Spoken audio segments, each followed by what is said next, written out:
विराजमान आपके दुख सुख के साथी इस हरियाणा प्रदेश की विधानसभा में ग्रामीण अंचल में बसने वाले लोगों की आवाज को बुलंद करने का काम करने वाले डबवाड़ी से विधायक आदित्य देवीलाल जी, हमारी पार्टी के बादली हल्के के प्रधान भाई रमेश गुड़िया जी, बेरी हल्का के प्रधान बलराज खरड़ जी, धर्मवीर जी और मेरे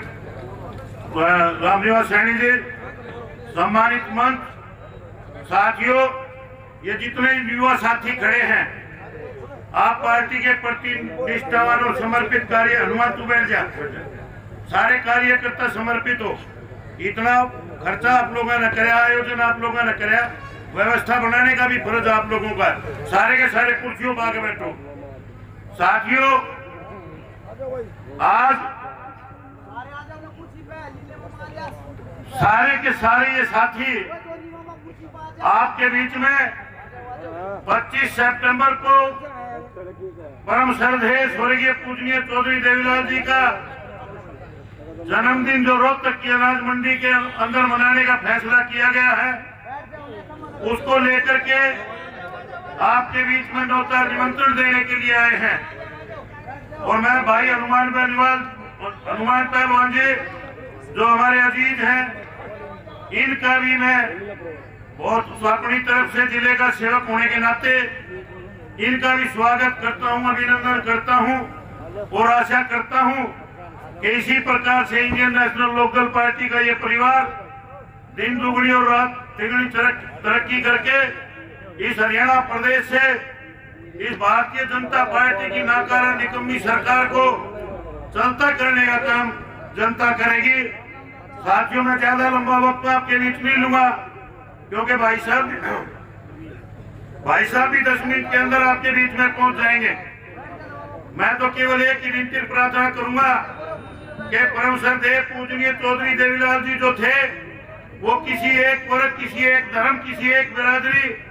किसी एक जात के नेता नहीं थे। चौधरी देवीलाल जी इस हरियाणा, न केवल हरियाणा प्रदेश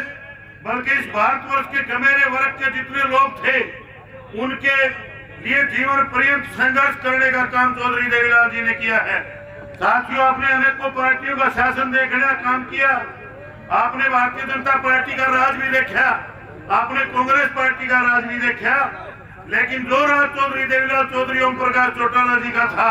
जो सही मायने में गांव में बसने बड़े कमेरे वर्ग के लोगों का राज था, वो राज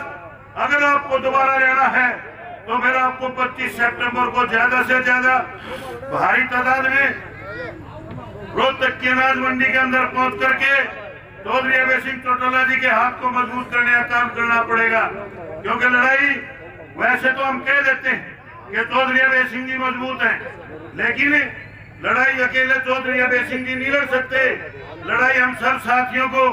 मिलकर लड़नी पड़ेगी। मैं आपसे यही उम्मीद और विश्वास करता हूं, जितने साथी इस पंडाल के अंदर बैठे हैं, सारे साथियों से मेरी विनम्र प्रार्थना है कि आने वाली 25 तारीख को भारी तादाद में रोहतक पहुंच करके इस हरियाणा प्रदेश की राजनीति को एक नई दिशा देने का काम आप लोग करोगे। आप आए, आपने मेरी बात सुनी, आप सबका बहुत बहुत धन्यवाद।